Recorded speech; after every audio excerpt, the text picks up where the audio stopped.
Evangelho segundo o relato de João, capítulo 1, verso 1, diz assim: no princípio era o verbo. A palavra verbo é uma designação para falar de Cristo. No princípio era Cristo, e Cristo estava com Deus, e Cristo era Deus. Ele estava no princípio com Deus. Todas as coisas foram feitas por intermédio dele, e sem ele nada do que foi feito se fez. Até aí. Vamos fechar os olhos, deixa aberto aí.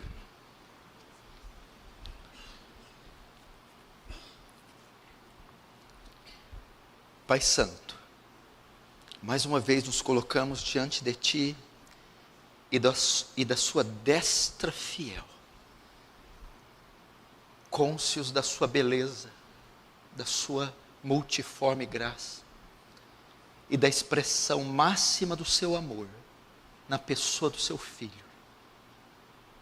Só de meditar na beleza, na graça, na formosura, na majestade do Seu Filho, é para nós, por demais, maravilhoso. Senhor, eu sei que nós não somos dignos de mencionar esse nome, de nos dirigir a esse nome, tão santo, tão bendito. Mas essa noite traga luz em nossa mente e coração, para compreendermos a majestade do Seu Filho, e dobrarmos nossos joelhos em sinal de rendição e adoração a Ele. Enche esse local da graça e do perfume de Cristo. Receba a glória para si. Oh Deus, faz Teu reino avançar e nos conforma a imagem do Seu Filho. Em nome de Jesus. Amém. Mais um carro aqui, um Honda Fit preto, em frente à garagem. O dono precisa estacionar. Placa EVZ 8850. Presta atenção. Ontem, depois do culto, todo culto de sábado, nós fazemos uma comunhão aqui, comemos. Eu estava conversando ali com a Priscila Risato, e sobre o conhecimento que ela tinha. Ela veio de outras igrejas, e ela está aqui há pouco tempo, poucos meses. Então, começando a falar, essa moça começou a ficar emocionada e falar: pastor, eu não conhecia Cristo, eu não sabia quem Ele era, eu não sabia que Ele era esse ser maravilhoso, glorioso, grandioso, eu estou impressionada. E ela falou com tanta espontaneidade, com tanta simplicidade, que aquilo me tomou, mexeu comigo. Eu fui para casa pensando, dormi pensando nisso. Falei, é verdade. E eu me lembrei dos textos, dos temas que eu já preguei sobre isso. Falei, meu Deus, nós não podemos deixar perder isso de vista jamais. Quão glorioso é o nosso Senhor, quão adorável. E esses pastores, essas igrejas, essas seitas, esses lobos, esses falsos profetas, por anos nos furtaram a verdade e omitiram a verdadeira identidade de Cristo e fizeram dele um falsário, fizeram dele um Papai Noel, um famigerado Papai Noel, e encobriram, ofuscaram a glória, a majestade desse Cristo. E agora, frequentando a nossa igreja, em alguns meses, ela tem redescobrido esse ser, essa pessoa maravilhosa, esses atributos fantásticos de Jesus Cristo. Por causa disso, tomado desse sentimento, eu resolvi pregar sobre Jesus Cristo. Dar mais uma vez uma parada no Sermão do Monte, abrir um parênteses, para falar desse ser glorioso, que é Jesus Cristo. Quem é esse? Quem é esse que até o céu e o mar obedecem? Quem é esse que caminha sobre as águas? Quem é esse que fecha a boca dos leões, que abre o mar com o sopro da sua narina? Quem é esse que dividiu o tempo e dividiu as eras? Jesus Cristo é o nome mais procurado da internet mundial. É a personalidade mais pesquisada, estudada de todos os tempos. Quem é Jesus? Sob vários aspectos, Jesus Cristo é uma pessoa singular, sendo que o mais importante é que ele centraliza o evangelho da graça e da glória de Deus. Ele mudou a face da história, pois através dele a eternidade invadiu o tempo. E o verbo se tornou carne e habitou entre nós, do grego skenon. O verbo se fez tenda, se fez tabernáculo. O tabernáculo de Moisés, o templo de Salomão, agora é prefigurado na pessoa de Cristo. A tenda onde a glória de Deus habitava, veio em carne na figura de Cristo. Deus fez homem, Deus se fez homem, e a vida humana então adquiriu, por meio de sua redenção, um significado que a eleva acima da ordem natural e apropria para a comunhão e a obra de Deus. Quando vamos falar de outras religiões, quando nós comentamos acerca de outras religiões, a respeito do Deus Criador, do Deus Pai, notamos que não há problema. Quase todas as religiões do mundo concordam, muçulmanos, judeus, católicos.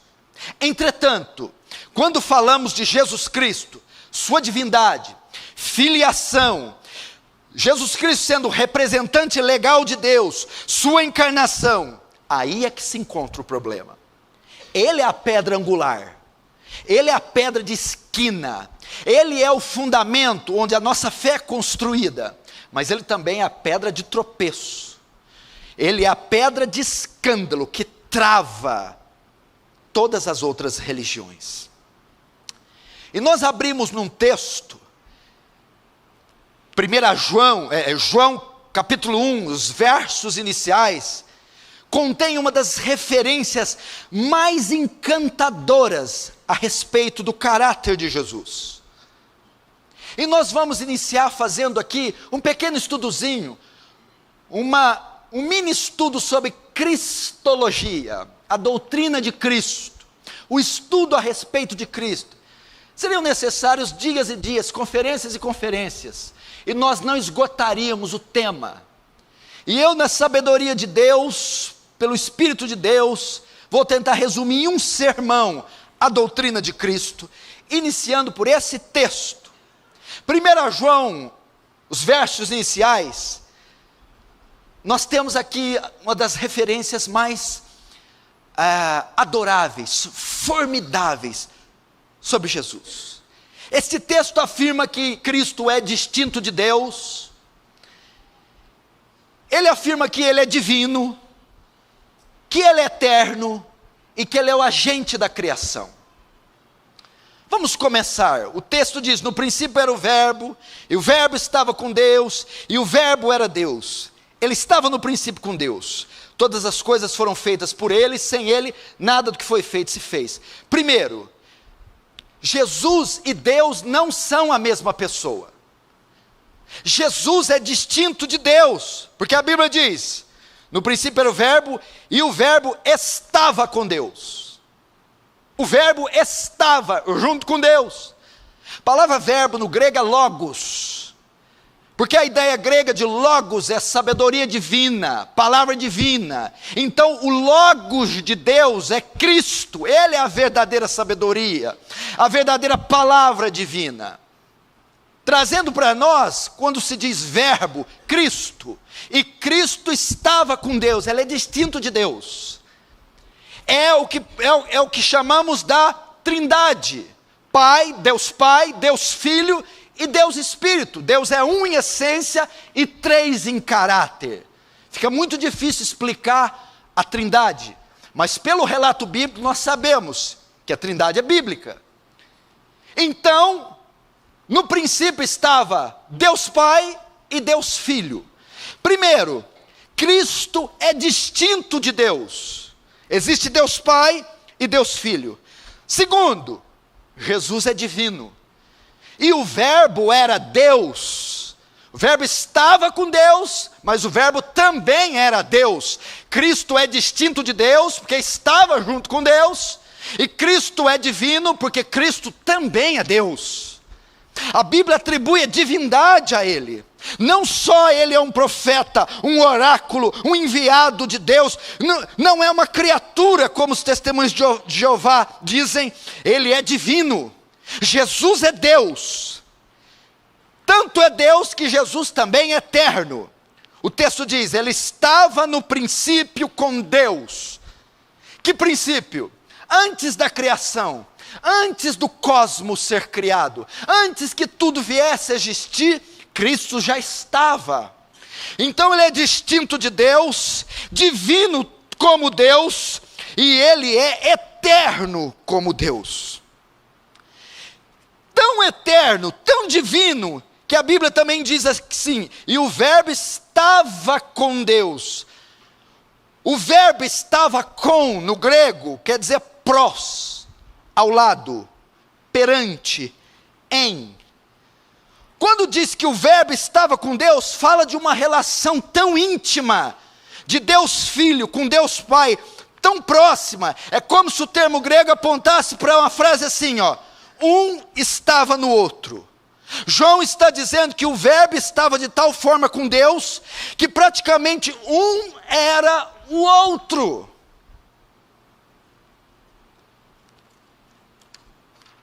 Esse é Jesus. Eu quero aqui essa noite elevar a nossa religião, elevar a nossa fé a um patamar inigualável. Ser cristão não é ser pouca coisa não, e você hoje vai saber quem é que você adora, você hoje vai saber em quem você professa a sua fé. Jesus também é o agente da criação. Veja só João 1, o verso 3, o verso 1 ao 3, no princípio era o verbo estava com Deus, o verbo era Deus, estava no princípio com Deus. Todas as coisas foram feitas por Ele, e sem Ele nada do que foi feito se fez. Veja só, o Pai é o arquiteto do universo, o Pai é quem formulou, o Pai é o arquiteto, todavia, o agente da criação é Jesus Cristo. Agora você vai entender Gênesis 1:1.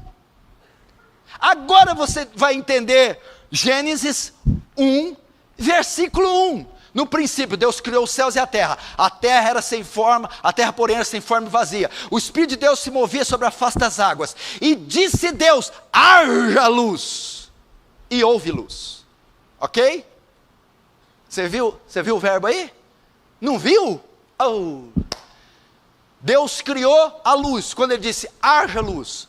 Qual é o instrumento que Deus usou para criar? A palavra, o verbo, Cristo. Quando diz, haja luz, o arquiteto deu a ordem, mas quem criou foi o verbo, a palavra, Cristo. Cristo é o agente da criação. Colossenses capítulo 1, que era para o Thales ter aberto, Colossenses 1, eu errei, dei Filipenses, diz que por Ele foram criadas todas as coisas, quer tronos, quer soberanias, quer potestades, principados, tudo foi feito por Ele e para Ele. Ele subsiste diante de todas as coisas, Ele é o agente da criação. Então aprendemos que Jesus é uma pessoa distinta do Pai, tão divino quanto o Pai, tão eterno quanto o Pai, e é o agente da criação. Todavia, existe uma outra característica importantíssima na pessoa de Cristo, a aprendermos. Outra característica importantíssima, o mesmo capítulo vai revelar uma outra característica de Cristo, a sua humanidade. A humanidade de Cristo. Veja no verso 14, João 1,14. E o verbo se fez carne, e habitou entre nós, cheio de graça e de verdade, e vimos a sua glória, glória como do unigênito do Pai. O Verbo se fez carne. O Verbo fala de Cristo. O mesmo que era divino, eterno, distinto do Pai, a agenda da criação. Esse distinto, eterno, esse que era divino, esse que é a agenda da criação, se fez carne. O que é isso? Se encarnou, tornou-se humano, recebeu uma natureza humana. Quando João disse que o Verbo se fez carne, ele está ensinando que Jesus Cristo se fez homem. A nossa fé está alicerçada neste pilar, num desses pilares, e um deles é a humanidade de Cristo. Negar a humanidade de Cristo é uma blasfêmia, é uma heresia, é destruir os fundamentos da nossa fé. E a Bíblia diz que este Deus se fez homem. O divino entrou no humano, entrou no tempo e no espaço e se fez homem. E a Bíblia dá traços da humanidade de Cristo. Primeiro, ele teve que nascer como um homem. Mateus 1,18. Ora, o nascimento de Jesus Cristo foi assim: que estando Maria, sua mãe, desposada com José, antes de se ajuntarem, achou-se ter concebido pelo Espírito Santo. Teve que nascer como homem. Gálatas 4,4. Mas vindo a plenitude dos tempos, Deus enviou o seu filho, nascido de mulher. Teve que nascer como homem comum, provando a sua humanidade. Que mais prova a sua humanidade? Ele era de carne e osso. Jesus Cristo teve carne, teve nervos, músculos, pele, teve ossos. Hebreus 2,14. E visto como os filhos participam da carne e do sangue, também ele, Cristo, participou das mesmas coisas, para que pela morte aniquilasse o que tinha o império da morte, isto é, o diabo. Visto como os filhos, os humanos, participam de carne e sangue, fala de vida corpórea, Cristo também participou das mesmas coisas. Cristo teve pele, teve músculos, nervos, teve ossos. Esse texto fala da composição de Cristo e da sua autêntica humanidade. Se tornou homem. Quais outras características que a Bíblia traça da humanidade de Cristo? Primeiro, teve fome. Fome é uma necessidade humana. Mateus 4,2. E tendo jejuado 40 dias e 40 noites, Jesus Cristo teve fome, provando a sua humanidade. Que mais? Teve sede. João 19,28. Depois, sabendo Jesus que já todas as coisas estavam terminadas, para que a Escritura se cumprisse, disse: tenho sede. Sede é uma necessidade humana. Que mais? Que prova a sua humanidade? Esteve cansado. João 4,6. Estava ali a fonte de Jacó. Jesus, pois, cansado do caminho, assentou-se assim junto da fonte. Era isto quase a hora sexta. A Bíblia dá relatos claros que Jesus era homem, que Jesus possuía uma humanidade como a nossa. Que mais? Você quer ver outra característica? Uma característica inexorável da humanidade de Jesus? Ele morreu. Ele morreu. Essa é uma das maiores provas da humanidade de Jesus. Assim como todo homem morre, Jesus também morreu. Lucas 23:46.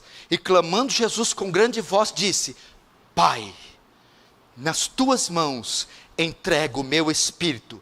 E havendo dito isto, expirou, morreu. Jesus morreu.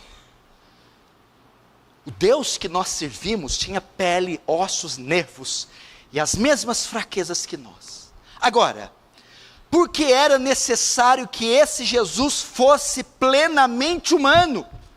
Por que o nosso Deus tinha que ser humano? Por que ele precisava suar, transpirar, sangrar, sentir tristeza, cansaço e até o óbito? Por quê? Para ser um sacrifício substitutivo perfeito. Se Jesus não tivesse sido homem, escute, você tem que saber a razão da sua fé. Não pode apenas ver o filme e chorar, tadinho, está sangrando. Tem que saber por quê. Porque se ele quisesse, com o hálito dele, Roma derretia. Com o hálito dele, o planeta Terra explodia, só com o hálito dele. Mas ele não fez, ele preferiu suportar o chicote, a espada romana. Se Jesus não tivesse sido homem, não poderia ter morrido em nosso lugar, e pago assim a penalidade que nos cabia. Era necessário ser homem, para substituir-nos na íntegra, a nossa semelhança. Veja então, Hebreus 2, 16, 17, escute. Pois é claro, que não é a anjos que ele ajuda, mas aos descendentes de Abraão.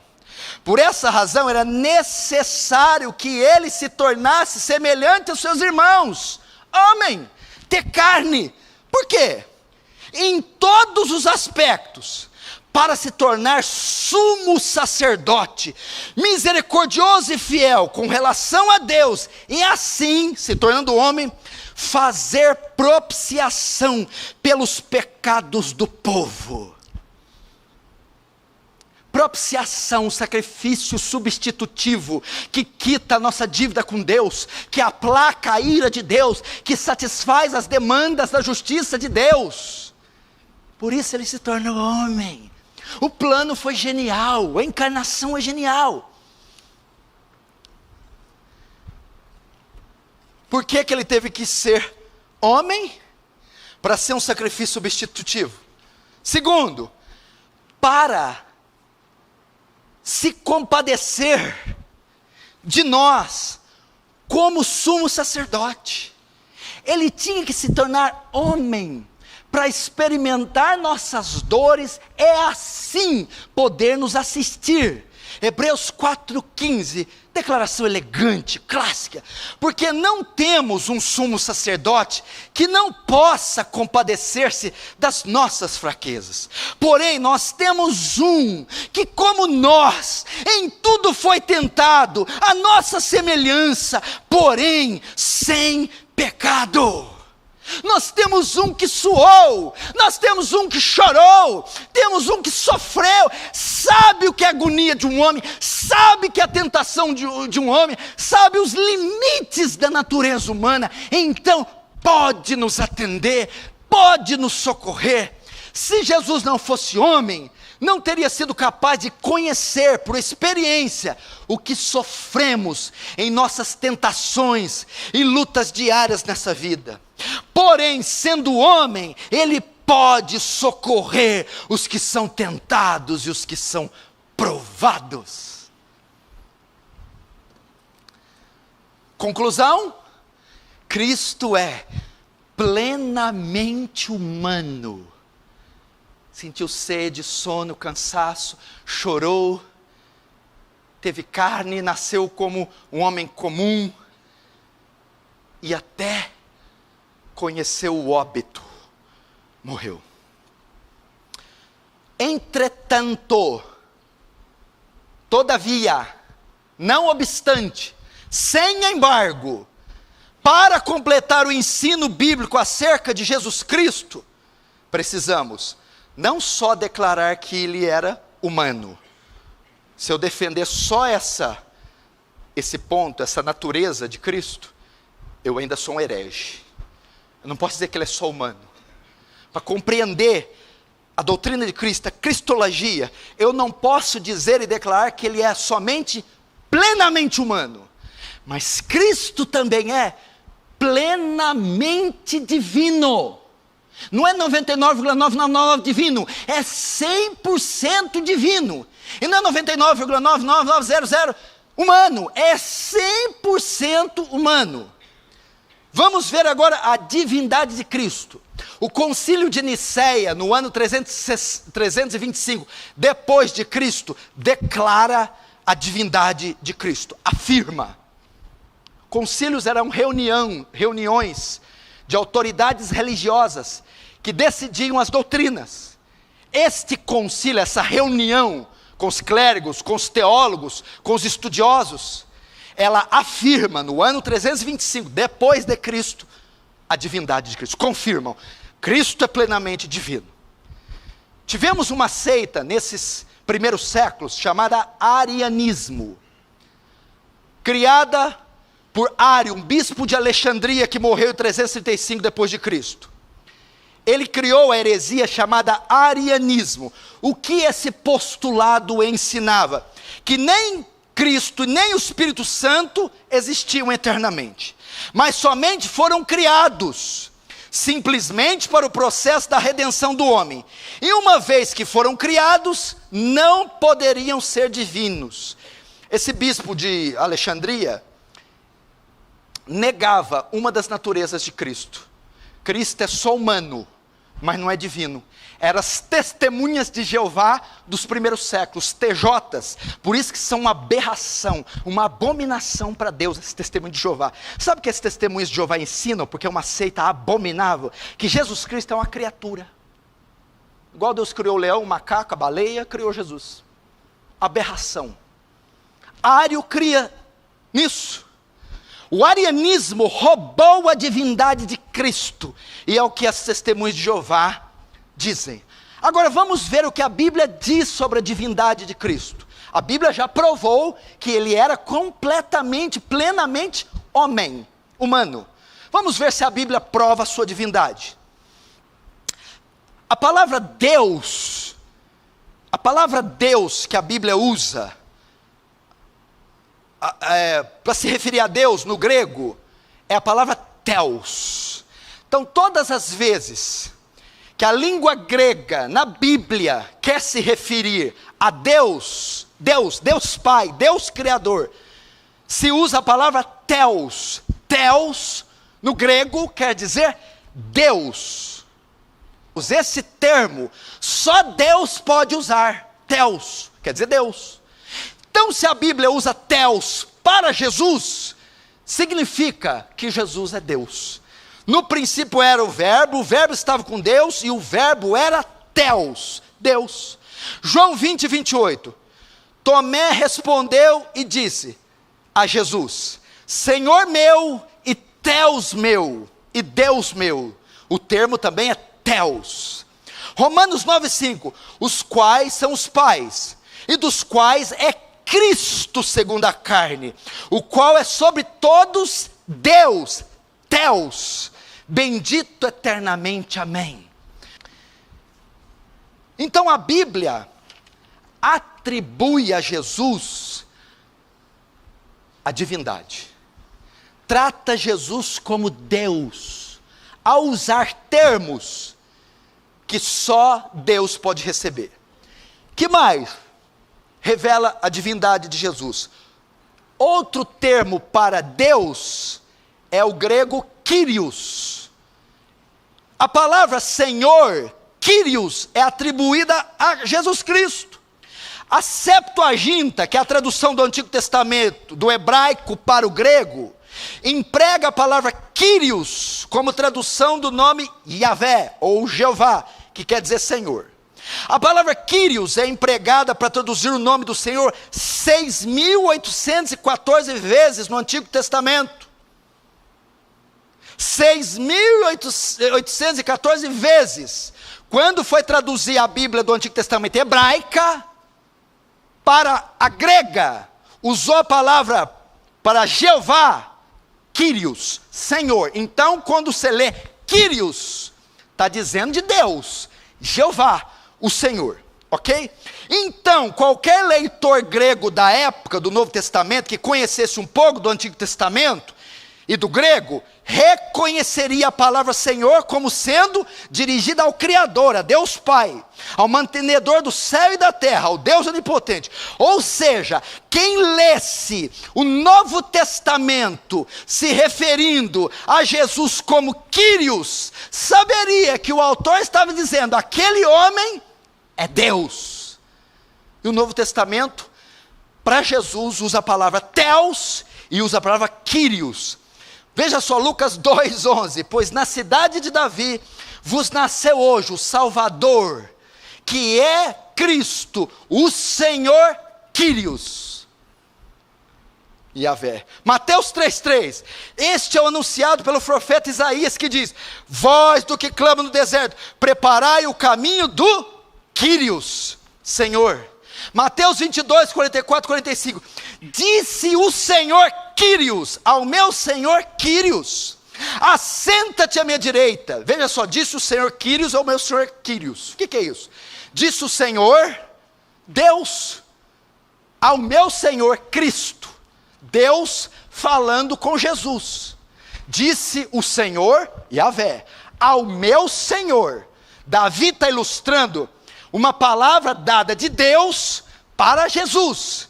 Ambos os termos, Senhor e meu Senhor, Deus e Jesus, é usado Quírios. É como se Davi estivesse falando assim, ó, disse Deus a Deus.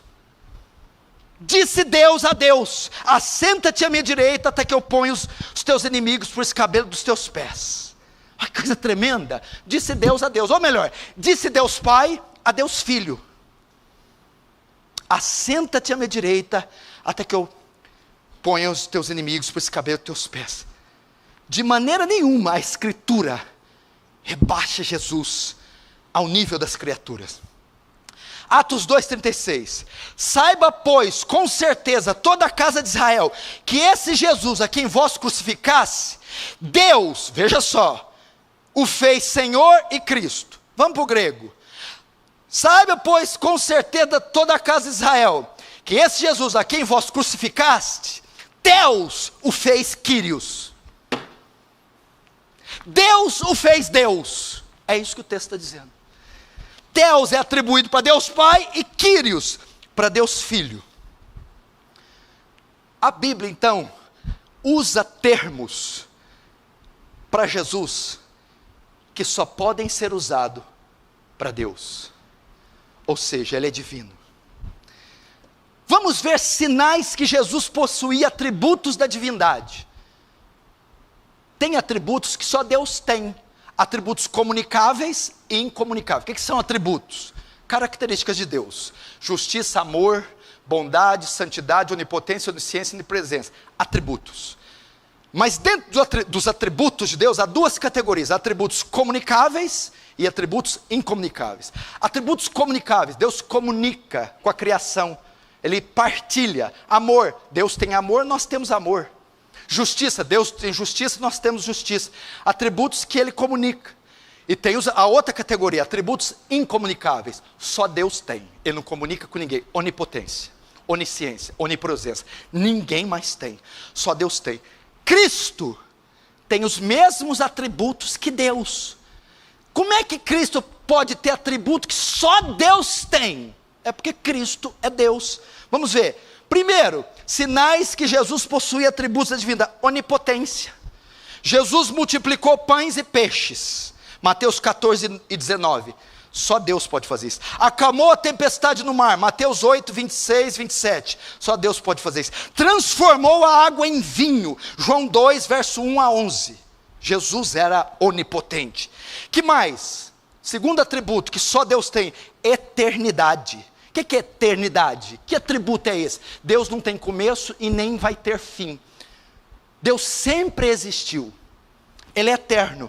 Miqueias 5,2, e tu, Belém Efrata, posto que é pequeno entre as milhares de Judá, de ti sairá o que governará em Israel, aquele cujas origens são desde a eternidade. É um texto messiânico falando de Jesus, aquele que é eterno. Vai nascer em Belém aquele que sempre existiu, eterno. Que mais? Onisciência, um atributo que só Deus tem. João 6,64, porque bem sabia Jesus desde o princípio quem eram os que criam e quem eram os que o haviam de entregar. Ele já conhecia. João 16,30, agora conhecemos que tu sabes todas as coisas. Onisciência. Jesus era divino. Você está vendo como a Bíblia diz e afirma a divindade de Jesus? Conclusão, aprendemos que Cristo também era plenamente divino. Agora, por que era necessário que Jesus Cristo fosse plenamente divino? Por que era necessário? Só ser homem não estava bom para nos substituir? Algumas pessoas imaginam assim: bom, para a redenção, a humanidade foi necessária, me substituir na cruz. Para a redenção, acho que a divindade não é necessária. Claro, veja só alguém que fosse Deus infinito poderia arcar com toda a pena de todos os pecados de todos que crescem nele. Qualquer criatura finita não seria capaz de arcar com tal pena, pois a salvação vem do Senhor. Por isso você pega os testemunhos de Jeová: Jesus não é Deus, se ele não é Deus, eu e você estamos enrascados. Por quê? Jonas 2,9 diz: do Senhor vem a salvação. Se a salvação vem de Deus e aquele que foi pregado na cruz não é Deus, nós não podemos ser salvos. Então, os testemunhos de Jeová ficam sem saída. Jonas 2,9: a salvação vem do Senhor. Se Jesus Cristo não é Senhor, não é Deus, ninguém poderia ser salvo. Por quê? Porque só um Deus poderia suportar a ira divina. Jesus suportou a ira divina na cruz. Só Deus podia satisfazer as exigências da justiça divina. Jesus a satisfez.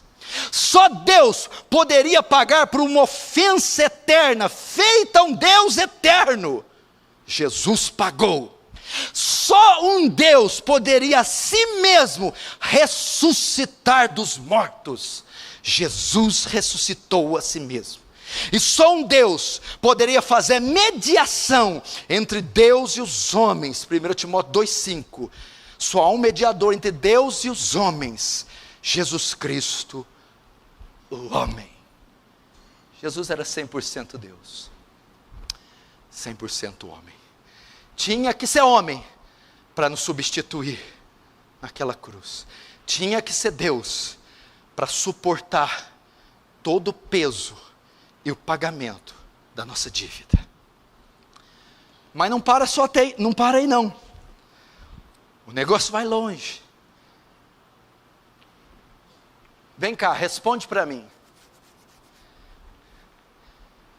E como é que essas duas naturezas convivem? Ele é 100% homem, 100% Deus? É. Mas como? Tem dois dentro dele?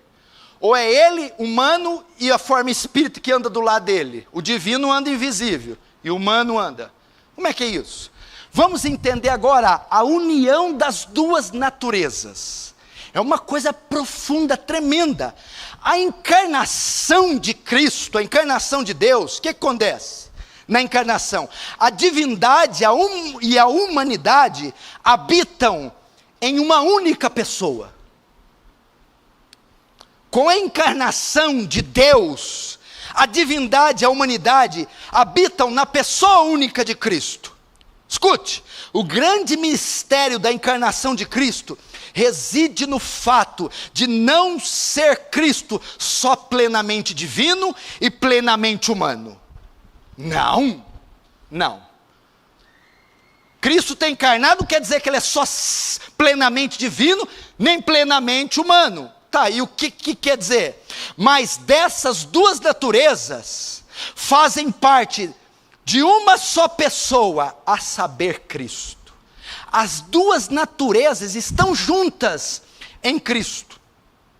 Esse entendimento preciso da união das duas naturezas em uma só pessoa foi formulado e decidido no Concílio de Calcedônia, século V, no ano 451 depois de Cristo. Até Calcedônia, 451, século V, as pessoas tinham uma ideia distorcida das duas naturezas. O que eles pensavam? Havia algumas concepções erradas que foram propostas, depois rejeitadas e vistas como heresias. Primeiro, o gnosticismo negava a humanidade de Cristo. Sim, Cristo era divino, Cristo veio, era Senhor, mas não era humano. Negava uma das naturezas. Ele é só divino. Quando Cristo andou aqui na terra, se ele andasse na praia, não ficava pegada. Não ficava nenhuma marca no chão. porque ele era só divino. Porque o gnosticismo acreditava que a matéria é má. Se Deus é bom, ele não pode ter matéria, não pode ter corpo, ele não pode ser humano, porque isso é coisa má. Gnosticismo negava a humanidade. Outra seita dos primeiros séculos, docetismo, também negava a humanidade de Cristo. Aí veio o arianismo. O arianismo não negava a humanidade, negava a divindade. Então as primeiras seitas negavam a humanidade. Ele não tinha corpo, não foi homem. Depois entrou uma terceira que negava a divindade. Não, ele tinha corpo, ele era homem, mas não era Deus. Heresias. Negou uma das divindades, é herege. Depois tivemos outra, o apolinarismo. Apolinário era um bispo de Laodiceia, do ano 361 antes de Cristo. Depois de Cristo, ele ensinava que Cristo era plenamente divino, mas parcialmente humano. Então veja só, as primeiras seitas negavam uma das naturezas. Uma nega que ele é humano. Não, ele não é humano, é só divino. Heresia. A outra negava o divino. Não, ele é só humano, não é divino. Também heresia. A terceira seita dizia, não, ele era humano e divino. Mas ele é mais divino que humano. Tipo assim, 70% divino, 30% humano. Tinha gente que pensava isso. Não, ele é divino e humano, claro. Mas ele tem mais divindade do que humanidade. Então 70% divino, Deus, 30% humano. O apolinarismo ensinava isso. Heresia também. Aí veio uma outra, o nestorianismo, de Nestório, bispo de Constantinopla, no ano 428 depois de Cristo. Ensinava nem uma coisa nem outra. Ele é só divino? O Nestório dizia, não. É só humano? Não. É parcialmente divino e parcialmente humano? Não. O que ele é? É a mistura do humano com o divino. O humano e o divino misturou, saiu uma terceira. Cristo é a fusão das duas. Misturou humano com divino, nasceu uma terceira classe. Então veja só, ele ensinava o monofisismo, ou eutiquianismo. Ela veio de Eutico, um outro herege do ano 378 depois de Cristo. O que ele ensinava? Que a natureza divina absorveu a humana, dando origem a uma terceira natureza. Portanto, Cristo é a mistura das duas naturezas. Qual foi a solução que varreu essa ideia? Foi o concílio de Calcedônia, na chamada união hipostática. A solução veio ali. Na união hipostática, do grego hipostasis, natureza, da mesma natureza. Como Cristo é? Não é nada daquilo que você ouviu até agora, é assim, ó. Cristo é 100% humano e 100% divino. As duas naturezas, 100% humana e 100% divina, coexistem juntas, na mesma pessoa, sem se misturar. União hipostática. Entendeu? Deus, homem e Deus, Deus e Deus, homem, no mesmo ser, sem se misturar.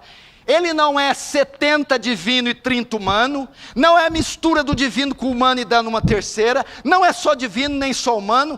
A natureza divina e a natureza humana coexistem juntas, na mesma pessoa, sem se misturar.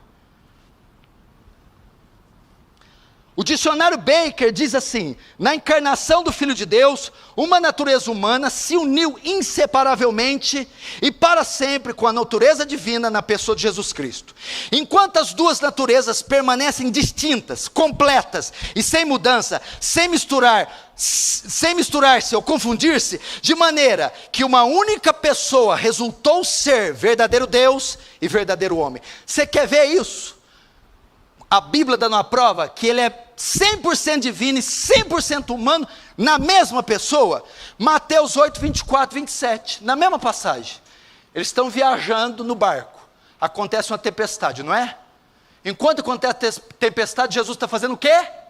Dormindo. Humano, com sono, cansado. Quando ele acorda eles, Jesus repreende a tempestade. Divino. Humano quando está deitado. Divino quando repreende. Na mesma passagem, na mesma pessoa. Humano, cansado e dormindo. Divino, repreende a tempestade. As duas naturezas coexistem juntas, na mesma pessoa, sem se misturar. Esse é Cristo. Amém? Estamos indo para o final, não fique nervoso. Esse é Cristo, é o mistério da encarnação, é a maravilha da encarnação.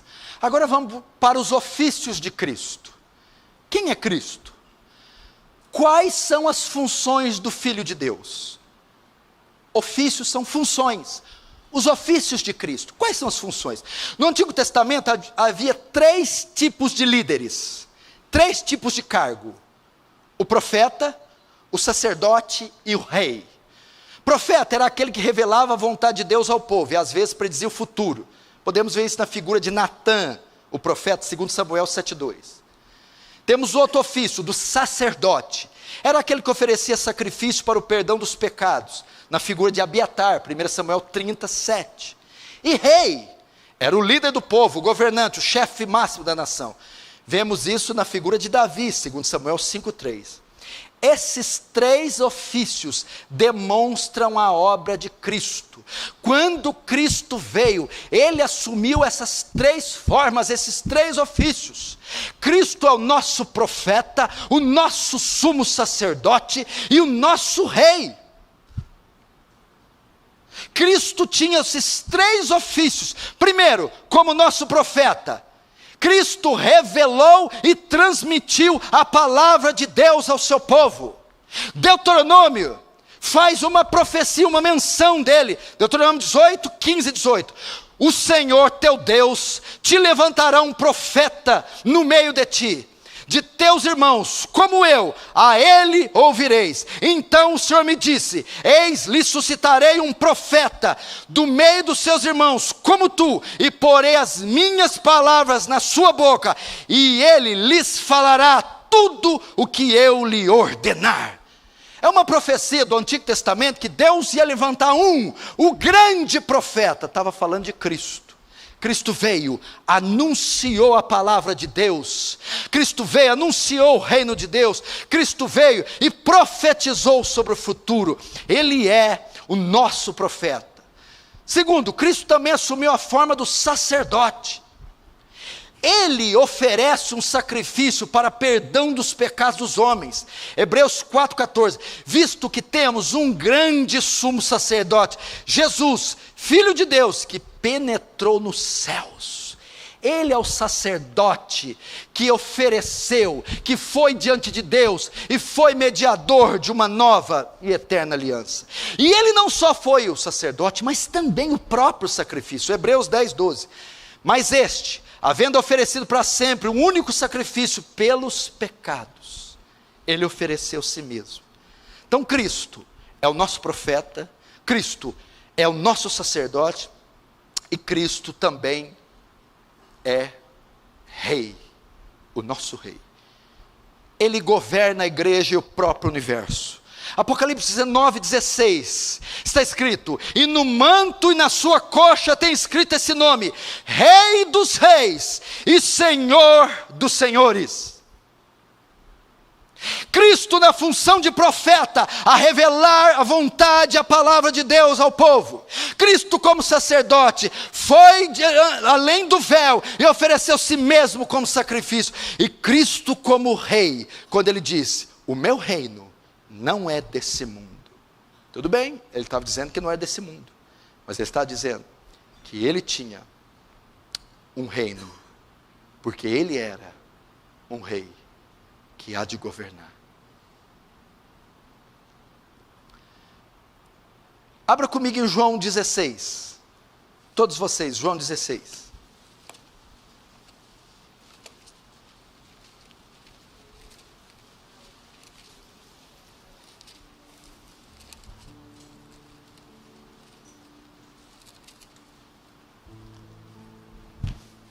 João 16, verso 13, diz assim: quando vier, pois, o Espírito da verdade, veja só qual é a função do Espírito Santo. Quando vier o Espírito da verdade, ele vos guiará toda a verdade, porque não falará por si mesmo, mas dirá o que tiver ouvido, e vos anunciará todas as coisas que hão de vir. Verso 14, ele me glorificará, porque há de receber do que é meu, e vou-lo-á de anunciar. Até aí. Veja só. Qual é a grande função do Espírito Santo? Regenerar o homem? Não. Salvar o pecador? Não. Qual a grande função do Paracleto? O advogado, o outro consolador. A grande obra do Espírito, batizar com o Espírito Santo e fazer a gente orar em língua? Absolutamente não. Batizar com fogo é mandar para o inferno, vai torrar no inferno. Não tem nada a ver batizar com fogo.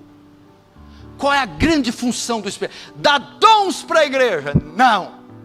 A grande função do Espírito, veja só, você está vendo essa luz aqui, ó? Sabe como é que chama isso aqui? Holofote, ribalta. Está vendo? Isso aqui é o Espírito Santo, a ribalta. Está vendo? O que a ribalta está fazendo? Está vendo a luz dela? Ela está apontando para Cristo. É iluminar, é convergir, é conduzir tudo e todos na pessoa bendita de Cristo. Quando Ele vier, me glorificará, há de anunciar tudo o que eu tenho dito, não falará de si mesmo, não se promoverá, mas me promoverá. O que isso quer dizer? Tudo deve apontar para Cristo. O universo é cristocêntrico. Ele é o centro da mensagem do Antigo e do Novo Testamento.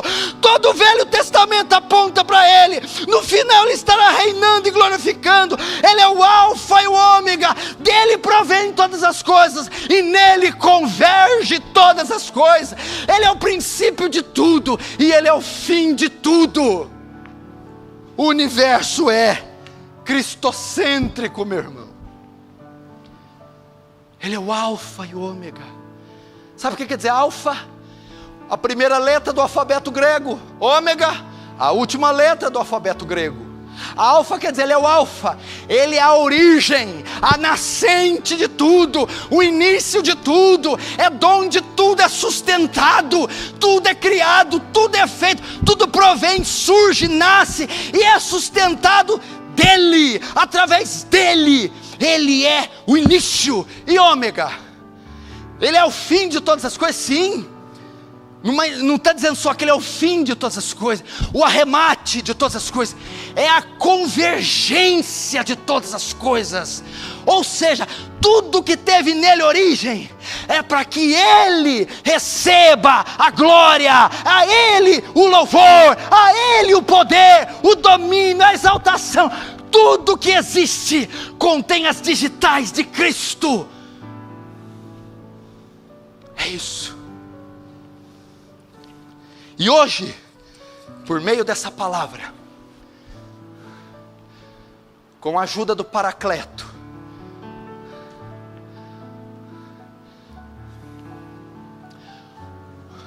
o nosso desejo é apontar para Ele.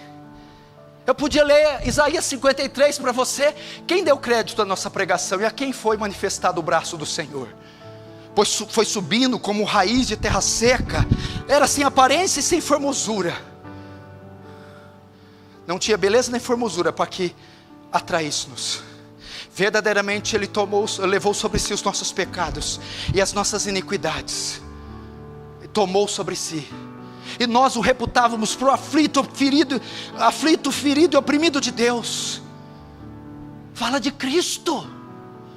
O Salmo 24 diz: levantai, ó portas, as vossas cabeças, e levantai, ó entradas eternas, que entrará o Rei da Glória. Aí um olha: mas quem é esse Rei da Glória? Nunca um homem tinha entrado lá, nunca foi dado o direito de um homem pisar passar por aqueles portões. Ali era só permitido o Rei dos Reis, o Senhor dos Senhores. Agora um homem ousa subir, ousa entrar. Então eles perguntam: quem é esse Rei da Glória?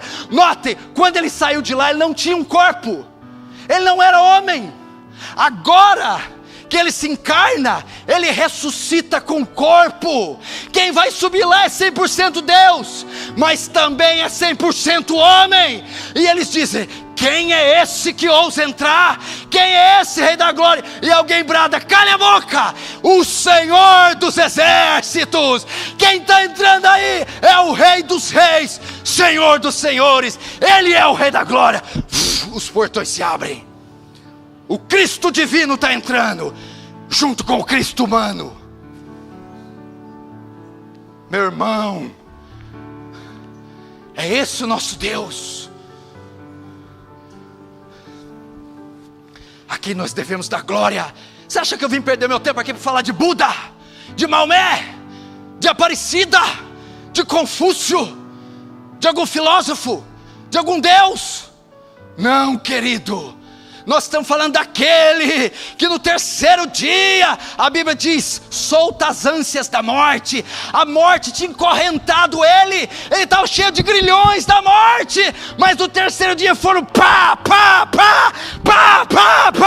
se despedaçando. A morte teve que soltá-lo e cuspi-lo para fora. Ele venceu ela na sua morada, ele desceu na casa da morte, olhou no olho dela, ele matou a morte, e ele ressurgiu dos mortos. A morte não tinha poder sobre ele, nem uma cadeia, nem uma corrente da morte ficou sobre ele.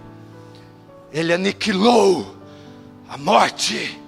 E quando ele sobe aos céus, a Bíblia diz que o demônio, o capeta, o diabo, ia até a presença de Deus acusar os filhos de Deus. Não é assim com Jó? Ele vai lá e sopra no ouvido de Deus: Jó te serve, porque o Senhor dá tudo a ele. Toma tudo dele para ver se ele não te nega. O diabo estava nas regiões celestes, mas a Bíblia diz, Apocalipse 12, que o menino foi arrebatado aos céus. A mulher deu à luz. O dragão tentou devorar a criança, mas não conseguiu. Ele foi arrebatado aos céus. Fala da ascensão de Cristo em Atos capítulo 1.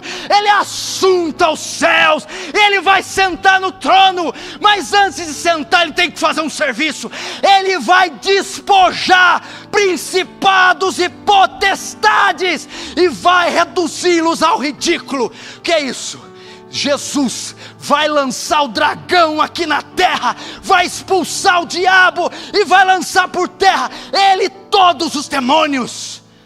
A palavra despojar era usado um termo militar romano. Quando um general vencia a tropa inimiga, sabe o que fazia? Pegava os derrotados, tirava eles, despojava da armadura, tirava a armadura, o capacete, tirava o cinturão, a espada, deixava pelado, e chegava em Roma, no seu cavalo, com todos os inimigos, com corrente no pescoço, na mão do general, e vinha lá o general vitorioso, no seu cavalo, e aquela miríade de soldados derrotados, pelados, despojados. Jesus, quando vence na cruz, sobe aos céus e despoja o diabo do seu poder e desfila triunfante com ele nas mãos. O diabo não tem mais poder de enganar as nações.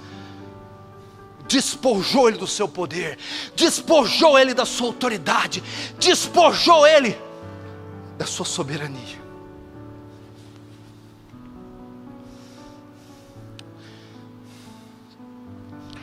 Alguns ficam falando: quando chegar o milênio, Cristo vai sentar no trono de Davi e vai reinar. O quê? O que você está me falando? Querido, quando ele subiu nos céus, não é não é um tronozinho feito de papel crepom, lá na cidade de Jerusalém, Israel, um tronozinho chulé, que ele vai sentar ali, para governar judeus. Você está louco? Quando ele sobe aos céus, o trono de Davi que ele vai ocupar, é o trono do Pai, é o trono do céu, é o trono do Rei dos Reis e Senhor dos Senhores. E ele sobe e ele se assenta. Há 2000 anos ele já reina, há 2000 anos ele já sentou, e ele governa todo o universo. Ele já sentou, ele não será, ele é, João diz, Rei dos Reis, Senhor dos Senhores. Esse é nosso Deus, é o nosso Deus.